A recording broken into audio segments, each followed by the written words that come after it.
morning, ladies and gentlemen, and welcome to this launch event for the Independent Surveillance Review conducted by Royal United Service Institute. It's a great pleasure to see you here, and we have some of our panellists here who have been part of the review.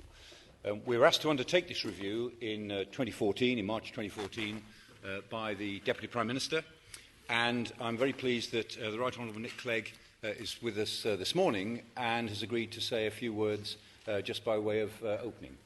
Nick.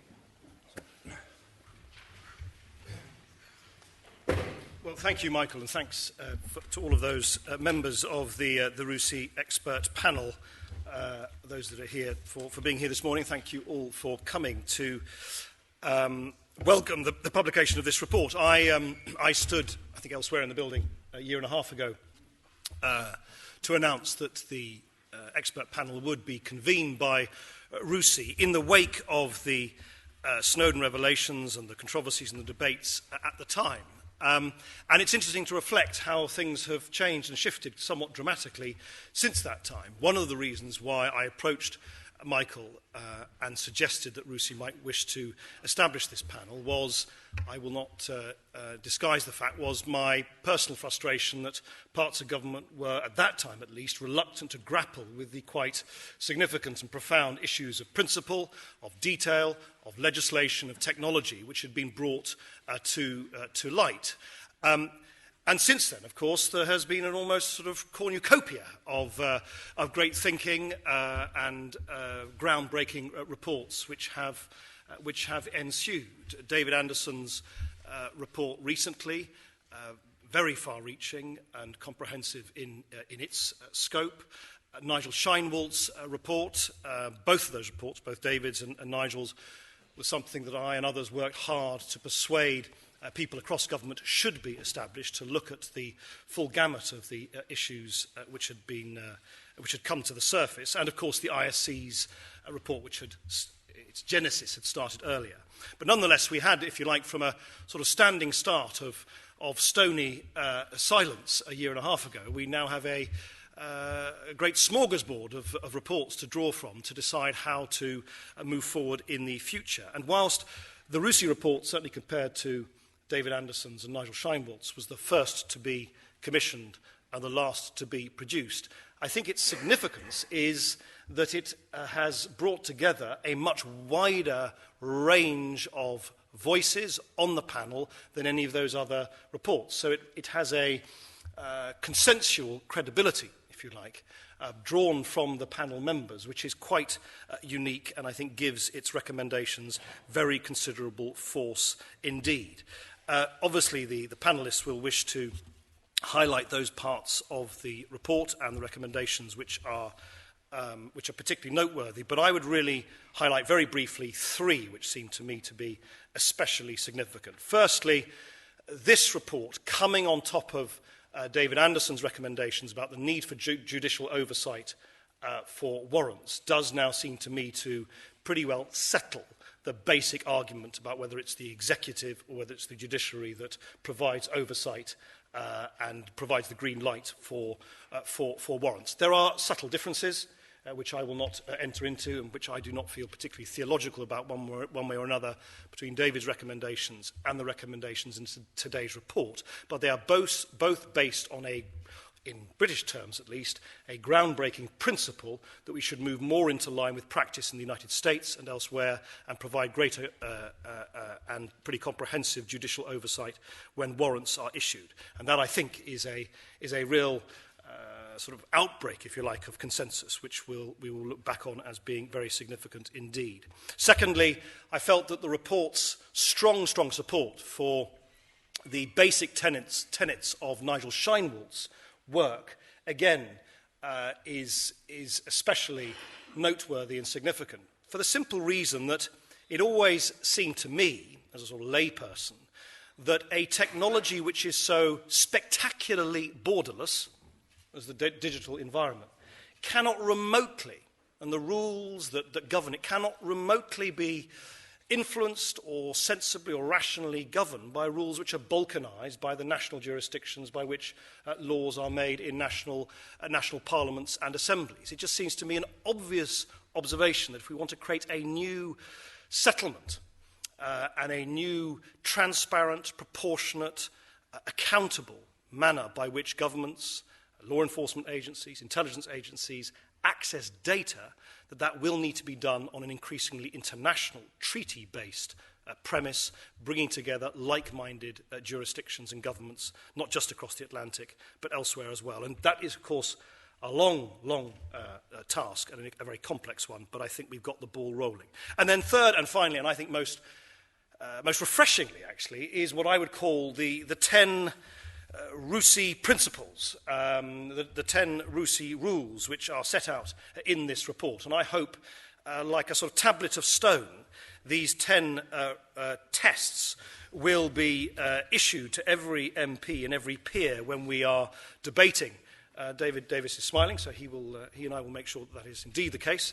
That these tablets of stone that these RUSI tests are provided to all lawmakers as we consider how we replace the DRIPA Act and indeed put, as all these different reports have recommended in different ways, legislation on a more stable, comprehensive and durable footing.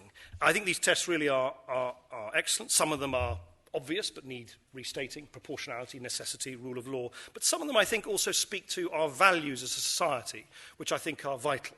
And for me, rule number 4, restraint, is crucial. I think it is part of the fabric of our British non-constitution that the state acts reluctantly in this space. I want to live in a country where we have a reluctant state, not an over-eager state when it comes to invading the privacy as is necessary of individuals in order to ensure collective security.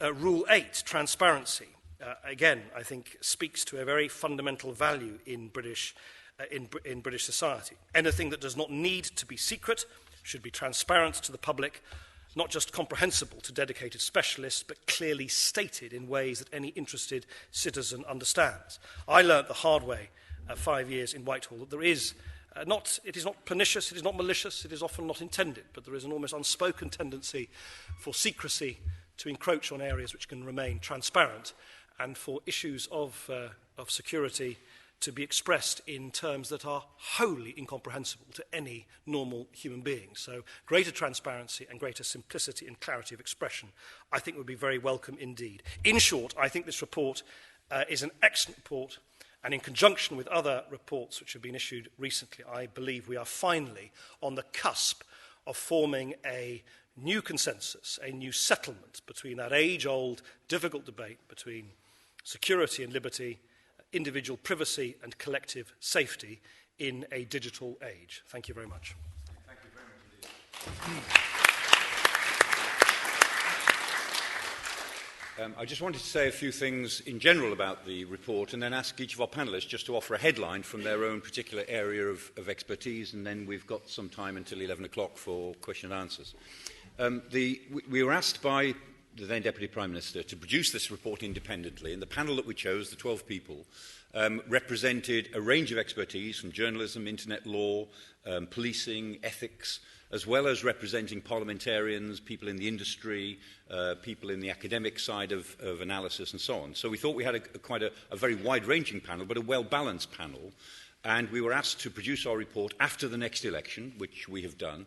And as Nick said, it's the third major report from the ISC's report, David Anderson's report, and now this one. And given that those other two reports appeared first, we decided that the most useful thing we could do in looking at essentially the same sorts of issues, though from a different perspective, was to produce a report that was citizen-focused. We said that we're not trying to produce a report that is for parliamentarians, nor is it a report from the legal perspective. It is a report that citizens might want to read, which will refer them to the ISC and to David Anderson's report, and will come in behind those aspects of those reports that we agree with, and offer an overview for the interested citizen. And that's what we've tried to do in this report, and it's up to you to decide whether, to the degree to which we've achieved that. And the three big areas of our recommendations cover oversight, authorisation and the principles. And on oversight, I mean, what we're very clear about is that the secret services are secret for a reason. It is not appropriate that the intelligence agencies or those aspects of the police that need to work with this sort of material should be transparent. They can't be. They have to be secret. There is necessary secrecy about those things. But the oversight of them should be transparent. And part of the bargain which as citizens we make with the agencies is that we accept the secrecy of what you do, but we want to be clearer about the oversight arrangements that give us confidence that you're acting lawfully out of necessity and with proportionality. And we have a number of recommendations to make about that. On the vexed question of authorisation, we have a number of recommendations to make about warrantry, and in particular we want to bring a significant judicial element into warrantry, but we make a distinction between warrants for criminal purposes, for the pursuit of countering crime. They should be signed by a judicial commissioner. Warrants for the purpose of national security or economic security and well-being should be signed off, as they are now, by a Secretary of State, but also by a judicial commissioner before they come into force. In the case of urgent warrants, as many of them are, then signed off by the Secretary of State, but reviewed by a judicial commissioner we suggest within 14 days. And that there should be a panel of judicial commissioners who, let it be clear, would have to be available 24/7, 365 days a year in order to do that. Now, that's not impossible. It's not cheap, but it's not impossible. And so this would be a way of bringing significant elements of judicial oversight into the whole warrantry process without diminishing that what we take to be a reasonable necessity for the politician, the minister, to take responsibility, to make the judgments that need to be made in the case of national security and all that involves, and economic well-being where that becomes a matter to be dealt with through the use of secret material and intercepts. And then the final area that we tried to outline, apart from oversight and authorization, are these principles. As a citizen-focused document, as a citizen-focused group, we said, let's think through carefully, given that we represented a good range of views, what are the principles? And we've put, as Nick said, these 10 tests together, and we say that any future legislation, not just what the government is now thinking about for the present Parliament, but legislation for some time in the future, should be measured against these 10 tests. So, of course, law, necessity, proportionality are there, but this question of restraint, that the state should always be a reluctant intervener, a reluctant intruder into people's lives, but recognition of necessary secrecy, but also legal clarity, the ability to harmonise law as far as possible with other jurisdictions, which is an increasingly vexed problem, and transparency where possible, where it is sensible. So we've got a series of tests, and what we're saying is that those tests are enduring. The politics of this will change, the legal requirements may change, but in a free and democratic society, we submit that these 10 tests are the enduring tests. And if future legislation meets these tests, then our recommendation is that the public can feel confident that the balance is right. So that's the essence of what we are saying from my perspective as chairman of the panel. So let me now just work down the table and ask each of our panellists just for a brief comment from their perspective. Let me just start at this end. Lord Evans. So. Thank you very much. I very much welcome the outcome of this report. It is, as Nick Clegg said, a panel with quite a wide range of different views, and it was interesting to find that we were able to finally come to a view that we all supported. From my point of view, I think it's important that the report recognises the necessity for surveillance, that it includes bulk data as a necessary, and the processing of bulk data as a necessary power in the current environment, and that there needs to be a degree of secrecy still around what the law enforcement and intelligence agencies do in this area, but also a recognition that the current oversight regime is extremely complex, difficult to understand, and needs to be simplified. And I also welcome the fact that this report manages to maintain the link between the Secretary of State and judgments on national security, whilst also recognising that judicial oversight of those decisions and review of those decisions is a necessary part of any new regime. Thank you. Baroness O'Neill. Well, I came at this very much from a human rights perspective, And if I had been in any doubt beforehand that you cannot think effectively about human rights by going one right at a time, which I'm afraid is all too common, then I would have learnt that you really cannot. And the interdependence of most obviously, liberty and security are, after all, yoked in the European Convention. But privacy, too, cannot be thought about. You won't have privacy without the adequate security, and you won't have security without adequate privacy. You won't have liberty. Well, they are all linked. And I think we've captured the way in which all of these qualified rights, maybe not the right not to be tortured, which may be unconditional, but all of these qualified rights have to be thought about in tandem, or you don't get a coherent view of what can be done. I was also quite conscious of Time's winged chariot in this. We've got to legislate quite soon. The present legislation is sunsetted for December 1916. That means that it will... 2016, you are so right. It only feels like that. You can tell that I'm very preoccupied about the commemoration of events in Ireland. But we've got to get there rather fast, and that means, I think, that Parliament and the media and civil society have got to start thinking very soon about the detail of these matters and the adequacy of the legislation tabled, and where one could manage to improve on the three reports. I was extremely pleased that we got the degree of convergence that we did, and we didn't do it by, as it were, looking at other people's homework. It happened because we were looking at the same problems, but that was a very good feature of the outcome. Thank you. Sir David Omond. Thank you. For me, I mean, this being on this panel has been a journey. The fact it's been mentioned already that we represented very different backgrounds and experiences we brought to bear, and the fact that we came out at the end with consensus, I think is an important signal. Because for me, what this report does, it tells a necessary story of how a mature democracy can provide high levels of security for its people from what we all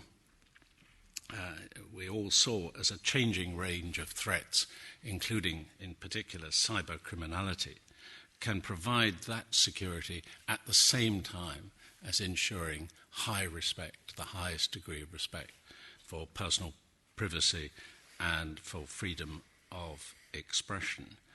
And I hope the government picks up this report and the other reports that have been referred to and just gets on with what I would regard as starting a fresh start, which we describe in this report, because we are then going to be in Europe in the position of being the leading nation to show how it is possible to have security and privacy and freedom of speech.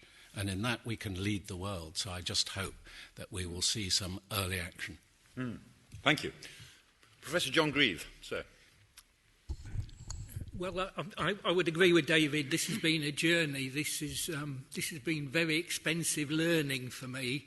I feel I've just undertaken a master's degree in intelligence studies and privacy and security. So it's been a fabulous experience.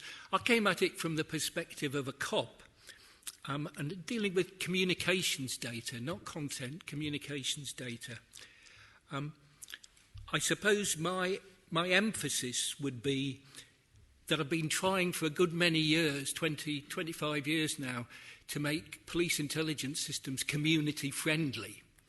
And I think this points the way of how you could begin to do that, the 10 principles. Because this is not just about the big things like counter-terrorism, child sexual exploitation, child abuse, organised crime, murder. It's also about the day-to-day jobs of the police, missing persons, mental health, stalking, domestic violence. That's where a lot of evidence can be obtained from and a lot of ways forward. And I think that that's absolutely fundamental to what the police should be trying to do in the intelligence field in the 21st century. Finally, I was hugely impressed by the people we visited. Well, I would be, wouldn't I, because I'm an ex-cop. But there are real people at the bottom of this making decisions, and they're doing it with enormous care, commitment, skills and ethics. I think one of the contributions this debate has made, it's raised the ethical dimension again, and it's made a number of organisations re-look at how they look at ethics and whistleblowing, and I think that's a major contribution as well. I've really enjoyed it, Michael. Thanks for asking me. Thank you. Lord Rooker. Yeah, I'll finish on, start on the point that John finished. Thanks for asking me. I'll draw attention to the short statement I produced at the end of the press release I don't propose to read. And like Jonathan, I shall have plenty of time in the coming months to actually speak on the issue. I think everybody walks away from the panel work with something that's wholly positive in the report. And we weren't negotiating as such, and there were no great heated arguments, but I think that's the sign and the test that we've actually cracked it, that we've got here a consensus, and I think it will be incredibly useful. From my perspective, I came to it as a legislator, that it's very practical. It'll be practical help to members of both houses. Legislation is in a mess at the moment, and we don't legislate efficiently in Westminster. We keep adding bits, and there's massive confusion, and that's to the detriment of our democracy. And I think here we've got clarity of purpose. It's highly readable for legislators, not to say they wouldn't take in everything else, but it's highly readable. I think the Home Office ought to thank us greatly for doing them a favour, because I think this will make their life a lot easier as they face the deadline of the 31st of December next year. I mean, finally, for me, part of this exercise of over a year has been walking into a world I had no personal experience of. Certainly very impressed with the care and attention of the people that are working in these fields. And in many ways, I take away, contrary to the headlines, sometimes amazed at the actual lack of capacity as opposed to what's thought goes on and what can be done. It is not like the headlines, and that, to an extent, is a worry. But I think we need privacy. We need privacy for individuals within a society, and we need to enable that society to function. And I think this report sets the parameters that we can take that further and for others to follow. Thank you very much. Okay, we've got 32 minutes for question and answer. It's, we remain on the record, so who'd like to begin? There's David Davis at the back there. You may need a microphone, David, just because of the acoustics in here. Thank you, Chairman. Firstly, my congratulations on what looks to be an incredibly thoughtful and effective report. Can I just raise with you your recommendation number 1, which is the one about legislation? One of the difficulties that the Anderson report raised was that something like 65 Acts of Parliament provide authorisation for the various intelligence activities undertaken. Is there not a problem if you just confine, or if we, in the House of Commons and House of Lords, confine ourselves to revising just those 3 acts you list there, that a whole series of other acts, the 1984 Telecommunications Act, for example, could be used to bypass all the measures put in place? Is it possible to do this in a small component rather than a full-scale change? We did think about that quite a lot, but we thought on grounds of practicality, the biggest changes, the most value would be from thinking through again RIPA Part 1, the CTSA, the Counter-Terrorism Security Act Part 3, and all of the Data Retention and Investigatory Powers Act, the 2014 DRIPA Act. I know the ISC called for a complete new raft, which might be desirable but would take a very long time. We felt that this was a matter of practicality, that 2 parts of that legislation plus DRIPA should be that which needs to be standardised and made more comprehensible. But I don't know if members of the panel... David? Just add a thought that I think if the legislation is written in the right way, drafted in the right way, then you would be able to see that there isn't a back door through, for example, the Telecommunications Act. And parliamentary draftsmen can fix that without actually having to re-legislate 99% of what is in the Telecommunications Act. The other thing you'll have noticed is that we think the new legislation should cover all the intrusive activity, whether it's from the police or from the intelligence agencies or law enforcement such as revenue and customs, rather than the approach the ISC, the parliamentary committee, took, which was to have separate legislation for the police and the intelligence community. We thought it simpler for the public, from the citizen point of view, to see these intrusive powers in one place. Okay, Lord West. No, could you use the microphone, please, Lord West, just for acoustic reasons? Thank you very much, and thank you very much for the report. I've only skimmed it so far, but I must say I'm most impressed with it. And it's really just backing up, I think, what what Lord Rooker says. It does seem to me we've almost got a green paper in here, and actually timescales are very, very short. December 2016 sounds way away, but my short experience in the Lords has told me that actually that is not very much at all, and we've had emergency legislation. And I really do think we need to move forward with this. And it's quite difficult to know how all these things will be taken together. The Anderson report, let's wait till December, the government said. That's a long time to wait. I know it's a bloody great report, and I'm having difficulty reading it myself, but although it's a good one, but it takes a bit of a struggle to get through it all. And I really do think we've got to start moving. And I'm not quite sure, if any of the panel have ideas, how we can kick-start that process and say this would make a bloody good green paper, I think. I'm delighted, and I like the 10 test. Don't put them on a tablet of stone. We know what a cock-up that causes. But I think it's a very good way forward. Yeah. Thank you. Lord Rooker, on the parliamentary timetable. You expressed yourself quite forcefully on this over the months. No, the timetable's a real problem. We knew this when the Dripper legislation went through. It sounded a long way away, but it isn't. And you'd be silly if, knowing you've got a deadline for the 31st of December next year, that you weren't working to get in royal assent by the 31st of October. There'll be slippage. Parliament needs to have a decent amount of time to discuss this legislation. So you need to introduce a proper bill at the latest by February, a draft bill by September this year, and a proper bill by February, so that it has a decent amount of time in both houses. The whole point about this was to overcome the rush of legislation that we were forced to do just over a year ago, out of circumstances I won't go into. So this was supposed to take the time. And I think the 3 reports help in that. But the fact is, time is incredibly short. If we don't see a bill before Easter next year, it'll be rushed. And no one will benefit from that, whether it's the public, the media, or Parliament itself. Everyone has to feel as though there's been enough time in both houses. So that's my view. There's got to be a proper bill, not a draft bill, a proper bill introduced by February at the latest.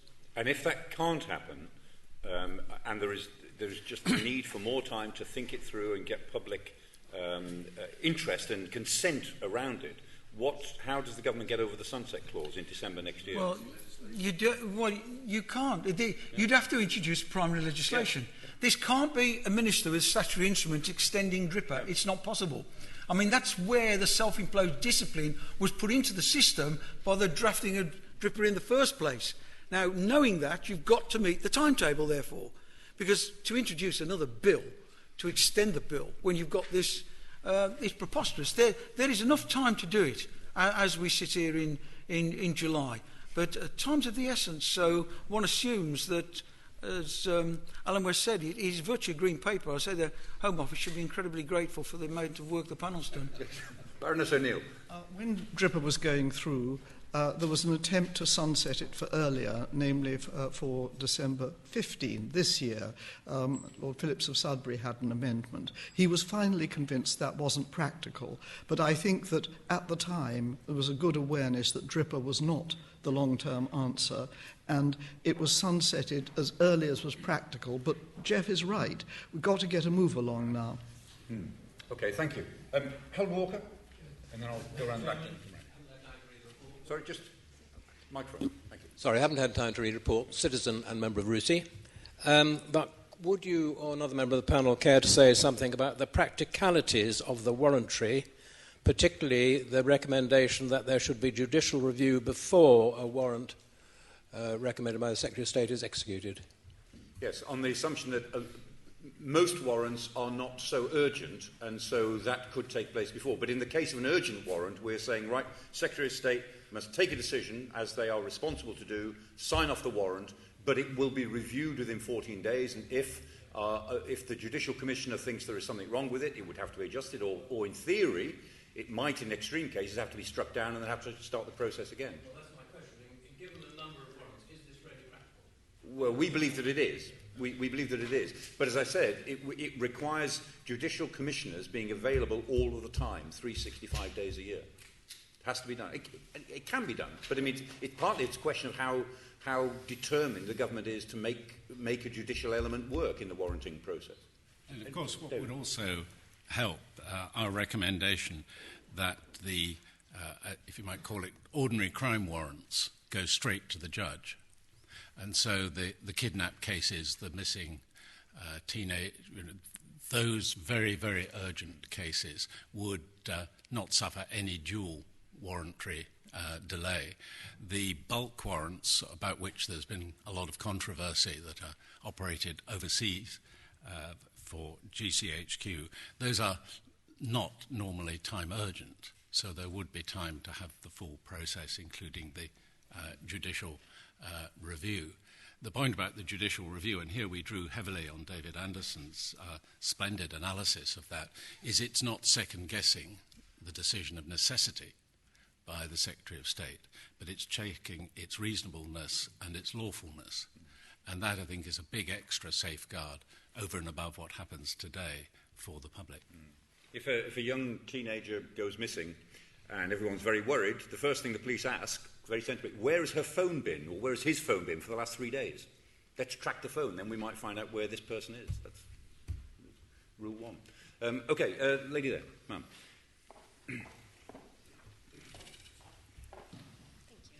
Hello, I'm Margaret Coker. I'm the senior reporter for the Wall Street Journal here in London. I have faithfully written down all of your remarks about your impressions about the ethics and determination of the civil servants who are responsible for these surveillance practices. We've also seen, though, with the IPT rulings over the last 6 months, that there have been breaches of internal protocols and procedures. So in the interest of transparency and trust building, can you tell us, in your meetings, have you discovered or asked what has happened to those civil servants who have breached internal protocols? Have there been any repercussions for them in their careers or for their access to sensitive information? We have asked those questions internally in our visits to the agencies. Did you want to make a comment on that, David? I mean, we're not going to talk about individual cases, of course.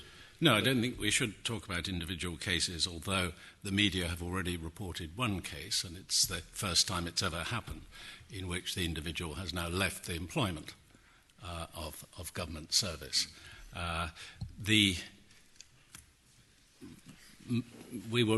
have relied heavily on the detailed evidence that was produced to the court, the IPT, and they looked at the question of internal processes, including retention of data, and came to a judicial finding in that respect, and you can read that. It's on the web. So I think we felt we had got to the bottom of all of that.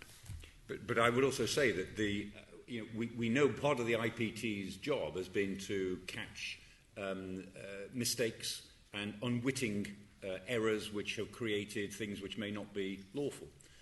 We chose our words carefully to say that we've not seen any evidence that the agencies knowingly act in an unlawful way, but clearly cases changed procedures, and we've seen a certain amount of that. And that's one of the reasons why we think that the IPT should be beefed up. So it should have more power. The evidence that's laid in front of it, the secret evidence that's laid in front of it, should be challenged, and we suggest that that could be challenged by counsel. There should be an appeals procedure. If the IPT were beefed up, it was given more power, and there was more transparency about what the IPT is doing, then there will be less suspicion that there is law-breaking going on, even unwittingly. And that's the way in which we think that balance can be better restored. But we did choose our words carefully and agreed them as a whole panel on that. No. Okay, Richard Norton-Taylor. We'll go around there.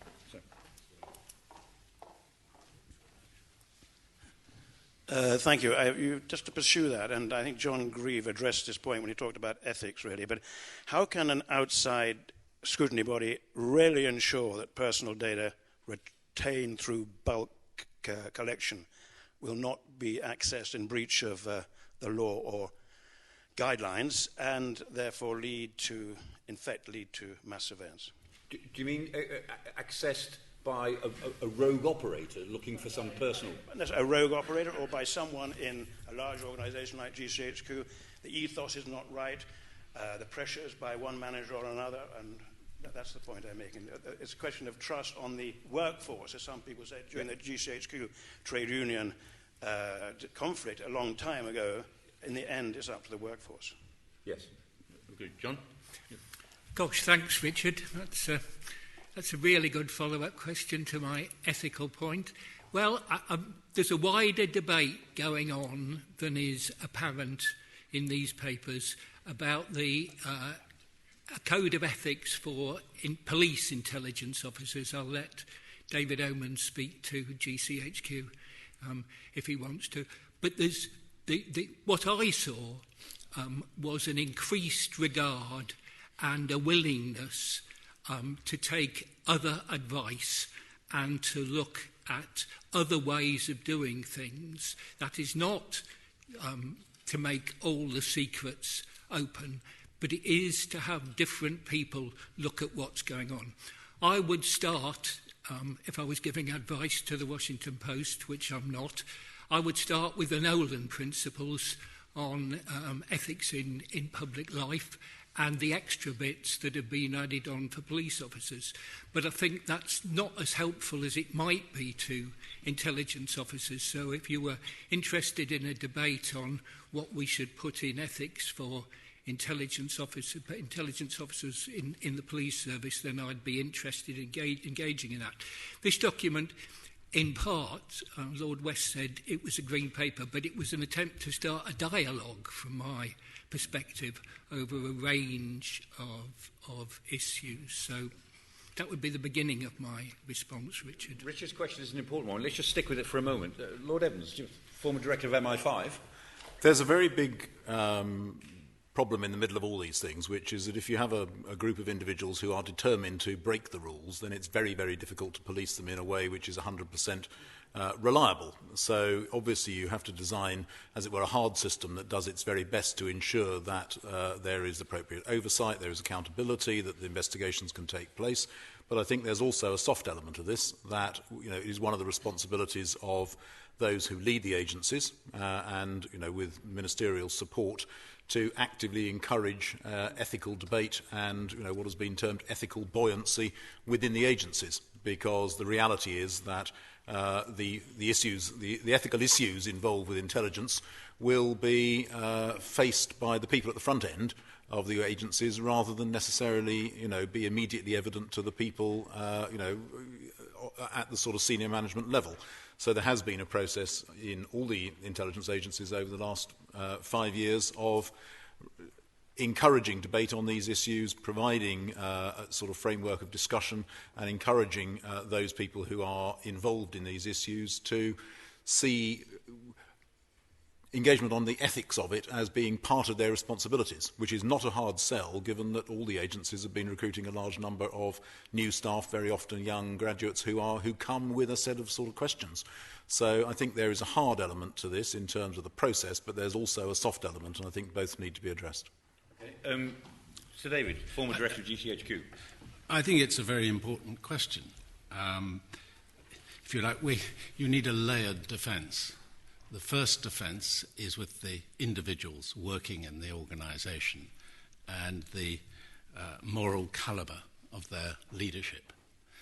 Now, that is something that the parliamentarians can test. The Intelligence and Security Committee can test. What is the calibre of the people who are running the organisation? And they are well equipped, I think, to form a judgment about the leadership of those organisations. You've then got the detailed processes which are in place. Sir Anthony May, the former very senior judge, appeal court judge, who has been acting as the interception commissioner, in his report last year, specifically looked at this. And there's a whole passage in his report in which he says, what would it take to fool me? What would it take to actually break the system? And he concluded that it was a combination of circumstances which were essentially never going to occur because the kind of oversight, including the way he has been talking to analysts and quizzing them about, why did you call for that? Was that proportionate to ask for that inquiry of the data? Would actually rule that out. Having said all that, occasionally there are mistakes, and the commissioners detail those. Very, very occasionally you might get somebody trying to cheat, but the evidence so far is that the one case where that happened was detected by the processes and the individual was disciplined. Baroness O'Neill. I think this brings us to terrain in which many other areas of life are also with which other areas are having to grapple. We've spent 30 years telling one another that maybe even better and more intrusive regulation would be sufficient, and that, for example, professional bodies were experts in professional capture, all of that. My perception is that we see the ethics coming back with the demands that we look much more intensively at the culture of organizations, and that's not just individual conscience, it's broader than that. And I can see this in groups where discussing business and banking, for example, that the culture matters. You can't do it all by the rules, because you've got to have other ways in which you make people feel a certain pride in doing it well, or a certain shame in not doing it well, which is not to say that culture is ever sufficient, but it's not something we can dispense with. Thank you. Okay, Gordon Carrera.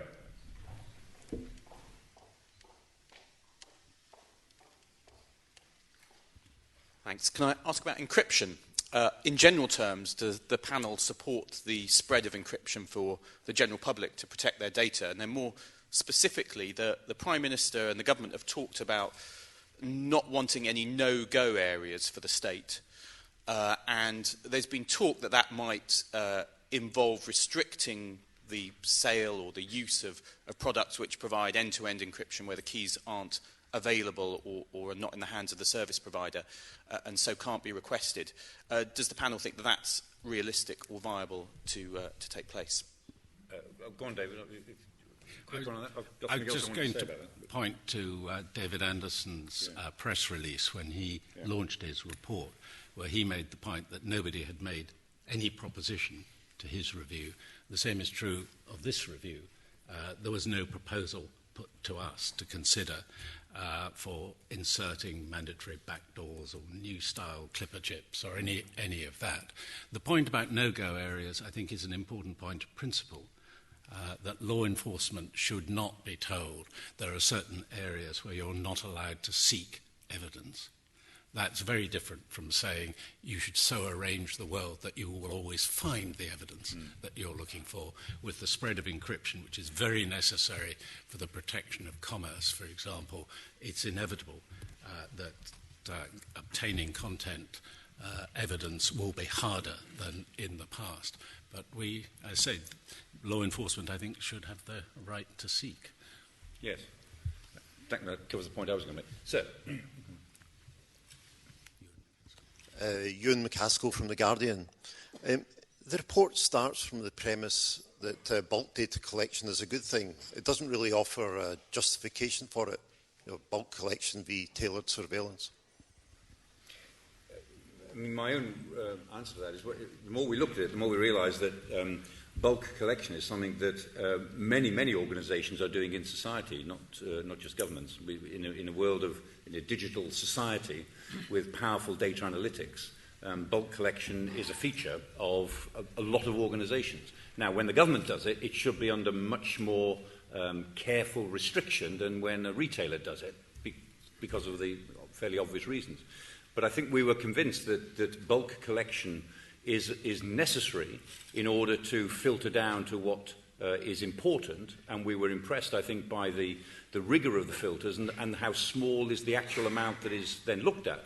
But we do say that bulk collection warrants should be specified much more carefully, and that the warranting process for bulk collection should certainly be tightened up. But we thought it was unrealistic to say that bulk collection is somehow irrelevant. It seemed to us very relevant. We also said that, I think we started from the position to saying that just bulk collection itself doesn't really have a particular importance in terms of personal privacy. I think we changed our view on that and said, no, as soon as you collect material, you are impinging on the privacy of individuals, as indeed are retailers.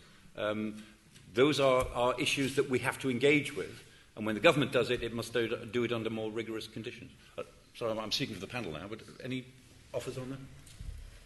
Yes, just to say, one of the things you'll find in the report when we do discuss this is the use of so-called bulk collection for the discovery of threads of investigation which have not previously come to light.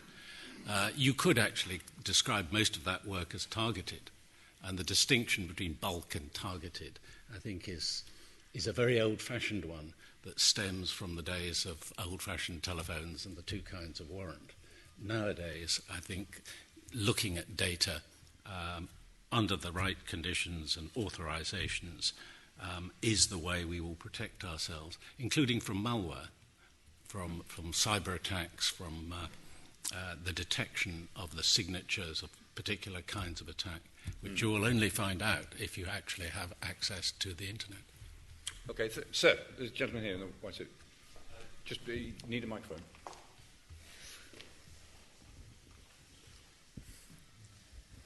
Thank you, Chairman. Sunny Jane, Department of Material Science, Oxford. I was taking a train down this morning, and there was a gentleman sitting opposite me with a T-shirt with a Che Guevara-like photo of Edward Snowden, and a sign underneath saying, "Stop watching us."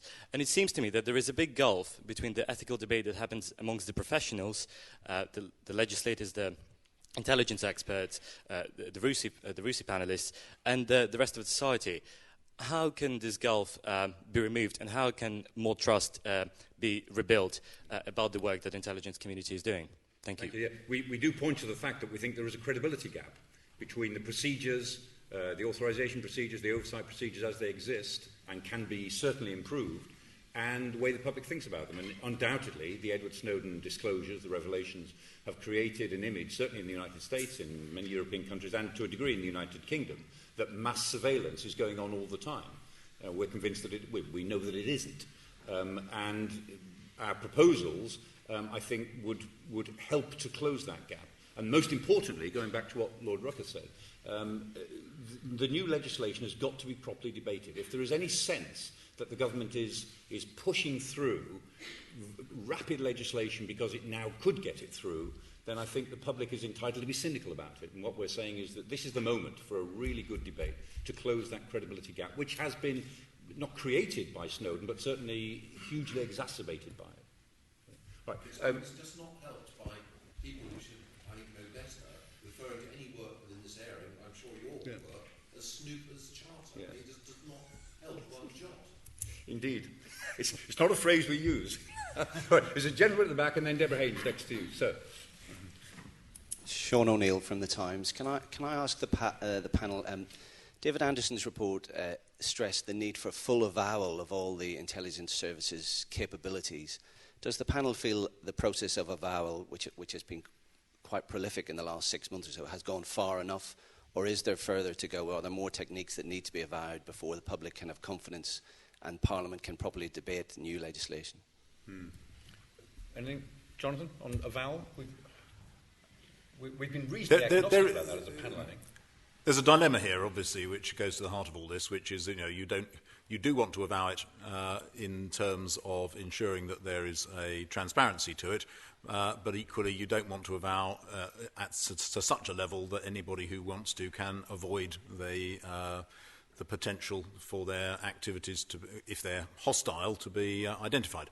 So that's the dilemma in the middle of this. The exact level at which avowal comes will obviously be one of the things that I'm sure government will be discussing. I don't know personally, what capabilities are still unavowed, but certainly there's been a huge movement over the last 2 or 3 years on this, and a much greater public understanding of what is possible, which is what then enables the sort of debate and the sort of reports that we've seen over the last 12 months.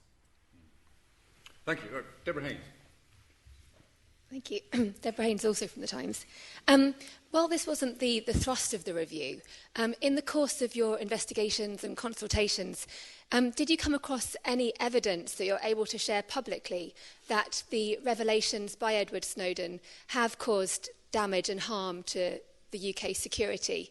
And secondly, if that's not the case, do you think actually it's a good thing that Edward Snowden leaked all this material, given the fact that, as a result of that, effectively, we've had these 3 reports, and there is this very rigorous debate sort of starting up here in the UK about, the balance between privacy and security? Thank you.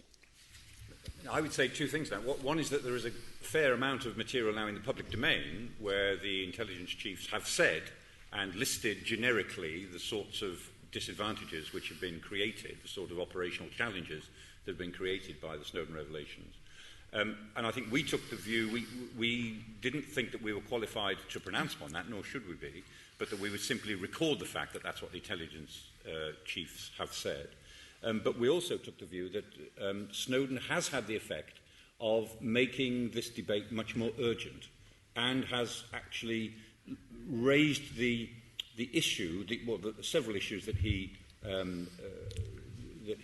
alludes to higher up the agenda. In particular, the question of bulk data collection, the allegations of mass surveillance, those are now higher up the political agenda, and we have to recognise that. And as we've said in the report, we were asked to do this work by the then Deputy Prime Minister partly in response to that. Not entirely, but partly in response to that. It gave an urgency, I think, to what we were doing. I don't know if any other member of the panel wants to make a comment on Snowden. Is that okay? Fine. Another question. Sir. Then we'll get maybe 2 more in. Thank you. One of the aspects of public concern is not that the law was being broken, but the concern that the law let what was happening happen. And your report contains a great deal of evidence as a basis for necessary change. Nick Clegg earlier suggested that there are aspects of the state that see no reason to change anything at all, and the report mentions and evidences the credibility gap that very clearly exists. So given that credibility gap at the Home Office, will anything actually change?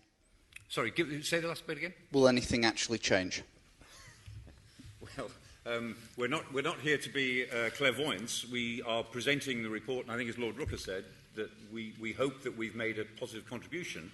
There is not much time, and new legislation has got to be, is a matter of real urgency, but properly discuss new legislation. I've no idea if it will change or not. But on the basis of the ISC report, David Anderson's report, and this report, I think the government has a range of ideas and inputs that if it doesn't take them seriously, then I think we are entitled to ask questions as to why that might be the case. Would be my own response. Well, we'll know whether there's been a change when hapless ministers arrive at the dispatch box in the Commons and the Lords, faced with a barrage of questions based on the contents of this report. And if they've got the answers, we'll know there's been some change. If they haven't, we'll know there hasn't.